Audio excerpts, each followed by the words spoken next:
예, 안녕하세요. 복음을 전하는 전도자 눈의 아들입니다. 오늘은 로마서 1장 2절로 4절까지 보시겠습니다. 이 복음은 하나님이 선지자들로 말미암아 그의 아들에 관하여 성경에 미리 약속하신 것이라. 이 아들로 말하면 육신으로는 다윗의 혈통에 나셨고 성결의 영으로는 죽은 가운데서 부활하여 능력으로 하나님의 아들로 인정되셨으니 곧 우리 주 예수 그리스도시니라. 성경 66권 중에 이 복음의 정의, 복음을 가장 요약해서 설명한 구절이 로마서 1장 2절로 4절입니다. 사람들이 복음이 뭐냐고 물어보면은 이 구절을 설명해 주시는 것이 가장 좋습니다. 이 복음은 하나님이 선지자들로 말미암아 구약 성경을 예언하죠. 그 아들에 관하여 성경에 미리 약속하신 것이라. 창세기 3장 15절에 그 언약을 약속하신 것입니다. 다시 말해서 그리스도가 오실 것이다. 이 아들로 말하면 육신으로는 다윗의 혈통에 나셨고 아브라함과 다윗의 자손 예수 그리스도의 세계라. 틀림없이 다윗의 혈통으로 오셔야 되는 것이 메시아의 족보입니다. 성결의 영으로는 성령을 말씀하시죠.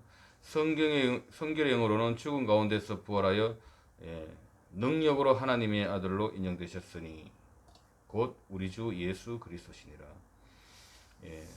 부활하시고 하나님의 아들 그리스도를 의미하죠. 부활을 했기 때문에 하나님의 아들로 인정이 된 것입니다. 이분이 바로 그리스도이신 예수님이십니다. 이것이 복음입니다. 사람들은 사람들이 생각하는 복음이 있을 것입니다. 기쁜 소식. 가난한 사람들이 앞으로 좋은 일이 생겨서 돈이 많이 벌 거라는 그런 소식을 들었다. 기쁜 소식이죠. 또 어떤 사람들은 노총각이 결혼을 못하고 있는데 아주 이쁘고 괜찮은 신부가 나타났다. 그것도 기쁜 소식입니다. 노처녀가 시집을 못 가고 있는데 백마탄 왕자를 기다리고 있는데 어느 날 백마탄 왕자가 나타났다. 기쁜 소식이 될 수 있습니다. 우리가 생각하는 그런 기쁜 소식을 우리가 마음에 품고 또 인생을 살아가기도 합니다. 그래서 늘 우리 귀는 기쁜 소식을 듣기를 원하죠. 내가 원하는 것을 듣기를 원합니다.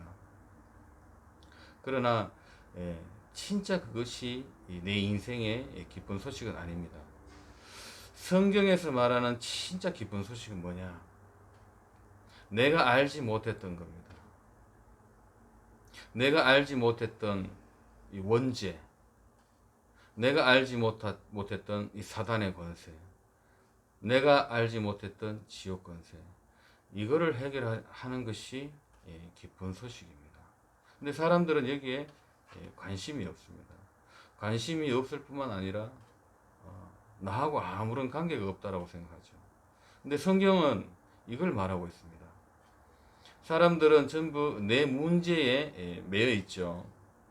돈이 없는 것도 문제, 자식이 말 안 듣는 것도 문제, 남편이 늦게 들어오고 돈 못 벌어다 주는 것도 문제, 내 얼굴에 여드름이 자꾸 나는 것도 문제, 내 몸에 질병이 있는 것도 문제, 아파트가 너무 작은 것도 문제, 차를 한 대 사야 되는데 돈이 모자라는 것도 문제, 직장이 쫓겨나야 될 상황에 놓여 있는 그런 문제, 그런 문제들을 우리는 생각하잖아요.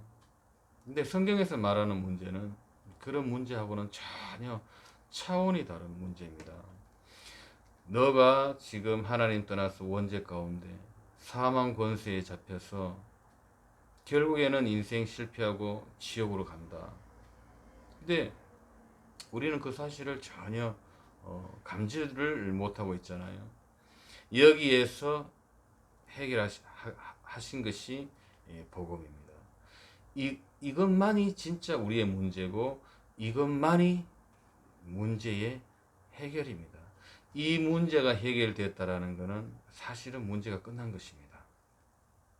이거를 깨달으라고 하나님께서 성경을 주신 거죠. 이 구원의 은혜를 생각하면은 내가 가난한 것은 문제가 되지 않습니다. 내가 아무리 많은 그 돈을 갖고 전 재산이 뭐 한 1,000억이 있다. 내일 죽으면 지옥 가는데 그 1,000억이 내게 무슨 의미가 있겠습니까? 그 1,000억 가지고 구원하고도 바꿀 수도 없는 것입니다. 이 구원이라는 것은 돈으로 환산할 수가 없는 것입니다. 그래서 이 구원의 가격을 따지고 보면은 사실은 문제될 게 없는 것입니다. 죽는 것조차도 구원의 그 은혜를 놓고 보면은 문제가 되지 않는 것입니다. 그래서 구원의 그 감격과 구원의 은혜를 놓고 봤을 때는 사실 문제 해결이 아니라 문제 삼을 만한 가치가 있는 것이 없기 때문에 문제 끝난 것이죠. 이것이 바로 구원의 체험입니다. 구원을 체험했다. 구원의 체험을 어떻게 하느냐? 이 구원이 얼마만큼 가치가 있느냐를 아는 만큼 체험이 되는 것이죠. 근데 우리가 구원의 감격을 모르기 때문에 거저 받았으니까 그 구원에 대한 감격을 모른단 말이죠. 그렇기 때문에 내 문제가 커 보이는 겁니다. 내 가난한 것이 더 커 보이는 것입니다. 그래서 예수를 믿으면은 내 문제 해결하기에 급급하지 않습니까? 예수를 믿고 내 문제 해결 받으려고 종교 생활하고 또 기복 신앙을 하지 않습니까? 이것이 복음을 이해하지 못했고 사단에게 속은 것입니다. 치유는 뭐냐? 내가 이 그리스도를 통해 가지고 치유 안 받아도 좋다 할 만큼의 내가 그 구원의 감격을 알았다면 그 사람이 치유된 사람입니다. 내 병 안 고쳐도 하나님 좋습니다. 내 영적인 문제에 치유 안 해줘도 상관없습니다. 이 사람이 진짜 치유받은 사람이에요. 이 바울은 뭘 달라고 한 적도 없어요. 이 구원의 그 감격과 은혜를 굉장히 깊이 깨달았다라는 것은 그것을 곧 누렸다라는 겁니다. 그 이 지옥이라는 부분만 생각해 봐도요. 그 불 가운데서 영원토록 고통받아야 되는 거기에서 내가 해방을 받았다라는 건요. 이 잠깐 왔다 갔다 하는 세상에 비하면은 그 고통에서 해방받았다라는 게 얼마나 큰 축복인지.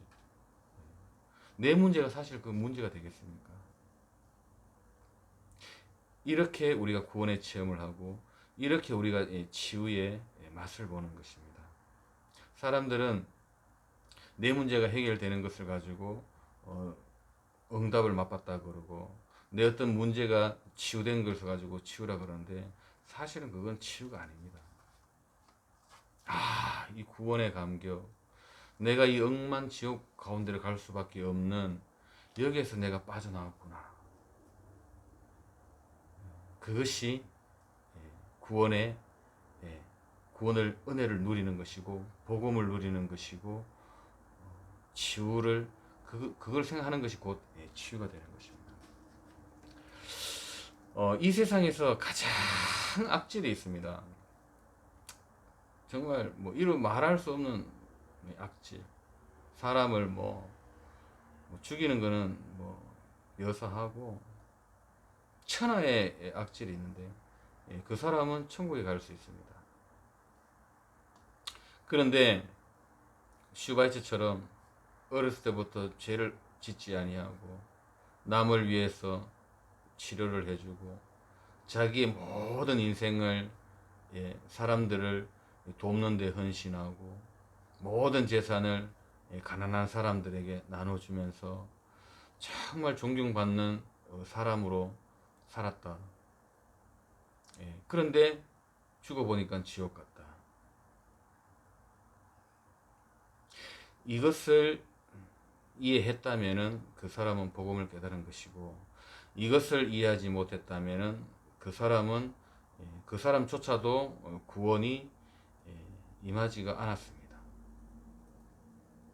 왜 천하의 악질이 천국에 가고, 왜 그렇게 이 세상에서 너무나 착하고 헌신했던 사람은 지옥 가느냐?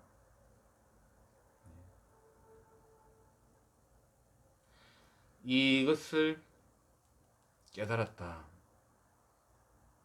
이것이 이해되어졌다. 그때 그 사람은 복음을 이해한 사람이죠. 그것이 진짜 복음인 것입니다. 성경에서 말하는 이 복음 한번 오늘 묵상해 보시고 생각해 보시는 그런 시간이 되기를 바랍니다. 주는 그리스도시요 살아계신 하나님의 아들이십니다. 오늘은 여기까지 하겠습니다.